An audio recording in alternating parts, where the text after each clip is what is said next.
네, 오늘은 정경윤 세무사님을 모시고 상속 증여세 부분에 대해서 알아보는 시간을 갖고 있습니다.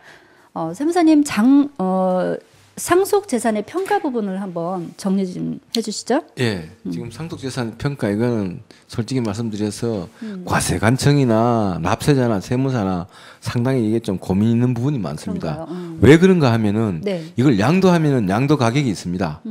뭐 계약세 금액을 쓰고 물론 이게 부동산이라 하는 게 어떤 개별성이 강해서 왔다 갔다 하겠지만 일단은 양도하게 되면 금액이 정확한 객관적이 나오는데 네. 상속과 증여 같은 경우에는 이 가격을 팔아야 말지 팔지 않고서는 이거 측정한다는 게 현실적으로 여러 가지 어려움이 있습니다. 개별성이 있어서. 예, 개별성이 있어서. 그런데 지금 보면은 세법에서는 시가가 원칙이고 네. 시가를 알 수 없을 때는 이제 보충적 평가 방법이라 그래가지고 이제 그 뭐 기준 시가 방식이 있는데 근데 여기 말하는 시가 이것도 참 어떻게 보면은 말은 시가지만은 시가 파악하기가 쉽지가 않은 게 좀 설명드려 볼게요. 여기서 말하는 시가는 이제 첫 번째가 이제 매매 사례가액이 이제 시가가 될 수가 있고요. 그 다음에 두 번째가 이제 감정평가사 선생님들이 평가한 금액이 이제 그 시가가 될 수가 있는데 통상적으로 지금 저희들이 일을 해보면은 은행에 돈 빌릴 때는 감정평가를 많이 합니다. 은행에서도 그걸 안 하게 되면 돈을 안 빌려주니까. 하지만은 제가 이렇게 경험해 보기에는 상속 증여세를 내기 위해서 감정평가 하시는 분은 거의 없는 것 같더라고요. 그리고 이제 두 번째 여기 시가도 여기 매매 사례가액 하는 게 있는데 이 매매 사례가액은 제가 이렇게 경험을 해 보니까 아마 서울 시내 한 1000세대 넘는 대단지 아파트에는 매매 사례가액이 형성이 돼 있는데 흔히 하는 말로 나홀로 아파트라든가 빌라라든가 개별주택은 아예 이 매매 사례가액은 없다고 보시면 됩니다.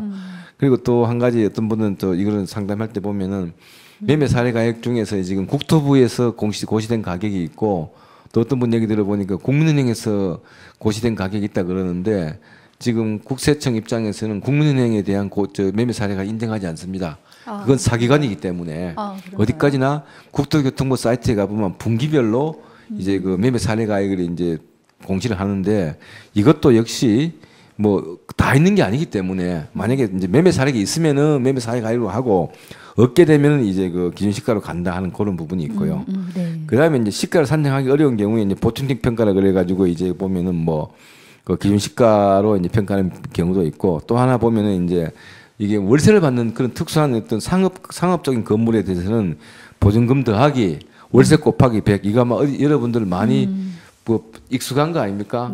중개사 선생님들 상가 중개 수수료 책정할 때 뭐 보증금 1000만 원에 월세 100만 원 할 때는 뭐 그거 1000만 원 더하기 1억 천에 대해서 하듯이 지금 세법에서도 이제 그 보충적 평가 방법에 임대료 같은 경우를 받는 경우에는 보증금 더하기 월세 곱하기 100을 해가지고 이 금액 가지고 이제 중개 보수를 책정하듯이 이제 이런 경우에도 이제 뭐 하는 방법이 있다 그러는데 이런 경우는 대부분 내가 봤을 때는 막 특별한 경우 아니고는 거의 다가 매매적 사례가 아예 없으면은 연식걸 하는 경우가 거의 한 70~80% 되는 걸로 알고 있습니다. 아, 그렇구나. 기준 시가나 매매 사례 가격. 예, 뭐 특별한 경우에 이제 감정평가 금액인데 그건 아마 또 그것도 별도 비용이 되니까 많은 분들이 좀 꺼려 하시더라고요. 아, 그렇겠군요. 예. 계속해서 상속 재산의 평가에 또 영향을 받은. 근데 방금 전에 말씀드린 건데 상속이라든가 증여한 재산에 이제 평가 문제가 있는데 이제 평가를 하는 것은 아까 말씀드렸어 쉽게 말해서 그냥 뭐 부동산에 값 매기는 겁니다. 그리고 뭐 값을 매기는 건데 뭐 매매 사례가액을 있든 어떤 뭐 기준시가를 하든 이런 얘기는데 이제 이걸로 끝나는 게 아니라 이 재산이 나중에 이제 처분했을 때 문제가 됩니다. 예를 들어서 내가 샀던 부동산을 팔 수도 있는 반면에 상속 증여받은 부동산을 팔 수가 있잖아요. 네네. 자녀들이 팔았을 때 이제 과연 이게 이제 보면은 상속 증여 재산이 평가했던 그 금액이 어떤 영향을 미치는지에 대해 가지고 설명을 드리기 위해서 한 번 더 설명을 드렸는데 상속 증여받은 재산을 이제 평가를 해서 상속세든 증여세 신고를 하게 되면 어떤 영향을 미치냐면은 상속 증여받은 재산을 이걸 나중에 양도하는 경우에 언젠가도 양도할 거 아닙니까? 양도하는 경우에는 상속세나 증여세 신고 당시 평가한 금액이 취득가액이 됩니다.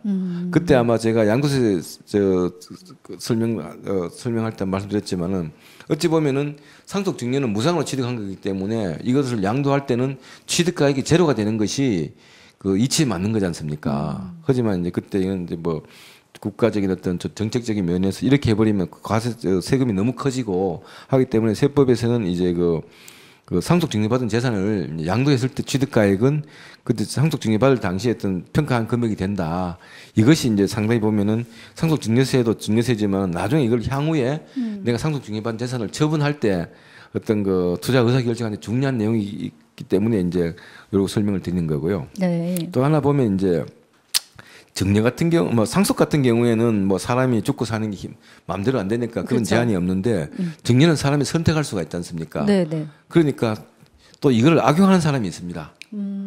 왜냐하면은 뭐 그때 내가 양도세 계산할 때 얘기해줬지만은 어떤 뭐 순진한 사람은 갑이라는 사람은 3억에 사서 10억에 팔면은 7억에 대한 세금을 내야 되는데 이 규정을 아는 좀 약삭빠른 의리라는 사람은 3억에 샀는 부동산을 6억 정도 올랐을 때 와이프한테 정리해버리고 그걸 다시 10억에 팔아버리면은 세법의 그 잣대를 들이대면은 이 사람이 증여를 받은 부인 그 을이라는 사람의 부인은 증여받은 자산이고 증여받은 자산의 취득가액은 증여받을 당시 그 신고한 금액이 취득가액이 된다. 이걸 악용해가지고 동일한 자산에 대해서 갑이라는 사람은 7억에 대한 세금을 내고 양도세를 내고 을이라는 사람은 4억에 대한 세금을 내니까 너무 불합리한 부분이 있기 때문에 네. 이걸 이제 막기 위해서 이제 그 양도소득세에 이월 과세 규정이 있어가지고 만약에 이제 배우자도 마찬가지고 자녀도 마찬가지고 증여받은 재산을 이제 5년 지나서 팔게 되면은 아까 같이 이 법대로 해서 취득가액을 6억으로 봐서 4억에 대해서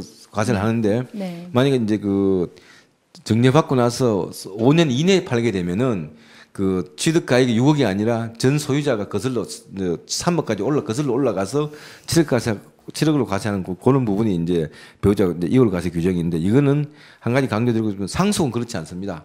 상속은 사람 마음대로 되는 게 아니고 증여 가지고 어떤 조세 회피의 목적이 있기 때문에 이런 규정이 있고 그 다음에 이제 보면 원래 바뀐 규정인데 2017년 원래 7월 1일 이후부터는 네네. 설령 이 사람이 이제 경우에 따라서는 이게 또 그 이월 과세 규정을 적용했을 경우하고 적용하지 않았을 경우를 비교해 가지고 큰 금액으로 과세한다 하는 게 원래 7월 1일 이후부터가 이 규정이 이제 진행되고 하니까 요건 아마 만약에 사람들이 지금 이런 올해 상반기 내에 이런 의사 결정을 하겠다 그러면 뭐 가까운 그 전문가를 찾아가지고 지금 어차피 5년 지나기 전에 팔아야 할 급박한 상황이라면은 원래 상반기에 파는 게 더 세금적으로 유리한지 올 하반기에 유리한지 그건 아마 전문가와 상담해가지고 아마 저 의사 결정하는 게 아마 많이 유리할 겁니다.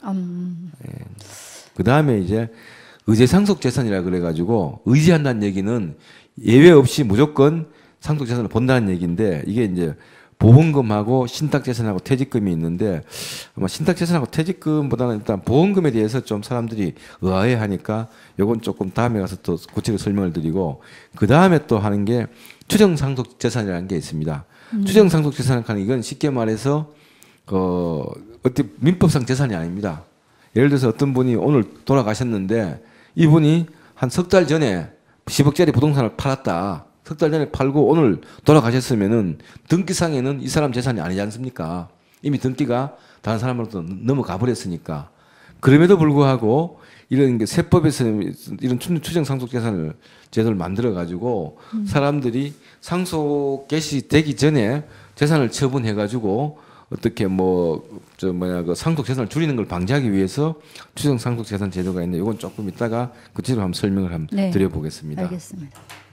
이렇게 보면 아까 이제 의제 상속 재산 중에서 이제 거기 보면 보험금이 해당이 된다 그랬는데 사람들이 이제 그 보험금에 대해서 왜 해당이 되는지를 이제 자꾸 의아해하시는 분이 있는데 이렇게 예를 한번 들어보겠습니다. 주로 보면 이제 그 보험이라 하는 것은 크게 세 사람이 필요합니다. 보험 계약자, 쉽게 말해서 보험료 내는 사람, 그 다음에 수익자, 보험금 타는 사람. 그다음에 이제 뭐 피보험자 예를 들어서 대상이 되는 사람. 근데 이제 예를 들어서 자녀가 예를 들어서 뭐 소득이 있는 자녀가 아버지 죽음을 해가지고 죽음을 목적으로 보험을 들었다가 아버님이 돌아가셨을 때 보험금을 타는 경우에 이것은 어디 보면은 상속 재산이 아닙니다. 왜냐 자녀가 보험료를 내 가지고 또 뭐 10년이고 뭐 5년이고 넣다가 부모님이 돌아가셨을 때 타는 거 이것은 상속 재산이 아닌데 문제는 자녀가 예를 들어서 소득도 뭐 중고등학생 자녀가 보험 계약자고 또 그 뭐야 그 피보험자는 부모님 돌아가신 걸 해가지고 예를 들어서 나중에 부모가 계속 보험료를 내다가 부모가 돌아가시면서 보험금이 나오게 되면 이거는 상속 재산에 포함이 되는데 이건 아마 일반인들이 좀 이해가 갈 겁니다. 보험료를 진짜 자녀가 냈다면은 이건 상속 재산에 포함이 안 되는데 보험료를 부모가 내줬다든가 아니 계약자가 부모가 했다든가 아니면은 계약자는 자녀지만은 그 자녀가 어떤 거 뭐 경제적 능력 없이 보험료를 부모가 납부했다 그러면은 이것은 이제 그 증여 부분. 예, 이게 만약에 이런 경우가 있습니다. 예를 들어서 이런 보험이 만기가 돼서 탔을 때는 증여세가 되고 만기되기 전에 아버님이 돌아가셔서 타게 되면 상속세가 됩니다. 제 말도 이해가 갑니까? 예, 이 보험이라고 하는 게 물론 이제 그 뭐 어떤 사망을 조건으로 보험을 들지만은 보통 뭐 사람이 뭐 지금 건강하니까 10년이고 20년 들었을 때 그때 만기 됐을 때 사람이 살아있을 수가 있잖아요. 살아있을 때 타게 되면 이거는 이제 증여세가 되는 거고 만약에 보험이 그 만기가 되기 전에 아버님이 돌아가셔가지고 타게 되면 이건 상속세가 되는 거고 이제 그런 원리로 사는 게 이게 이제 의제 상속 재산이고요. 그 다음에 이제 사람들이 좀 궁금해하는 분야가 추정 상속 재산입니다. 이건 소위 말해서 민법상 상속 재산은 아닌데 아까 말씀드렸듯이 어떤 분이 오늘 돌아가셨는데 뭐 한 석 달 전에 10억이나 20억 되는 어떤 부동산을 양도해버렸으면 오늘은 민법상 이 사람 재산이 아닙니다.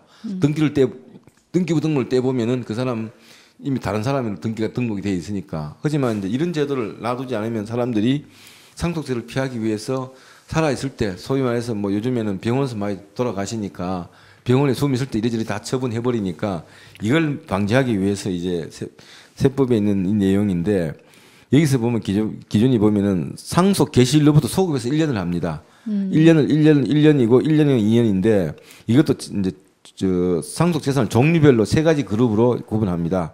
현재 현금성 자산, 현금, 예금, 유가증권 같은 거 이거 한 그룹이고 또 한 그룹은 부동산, 그리고 또 한 그룹은 기타 자산이 그래서 골프 회원권이라든가 콘도니걸 그룹별로 해서 이제 상속 개시일로부터 오늘 돌아가신 개시일 소급해서 1년 이내에 예를 부동산 처분한 금액이 2억 원 넘는다. 뭐 예를 들어서 아까 같이 석 달 전에 한 10억을 처분해버렸다. 이런 경우에는 이 사람 상속 재산으로 일단은 추정을 합니다.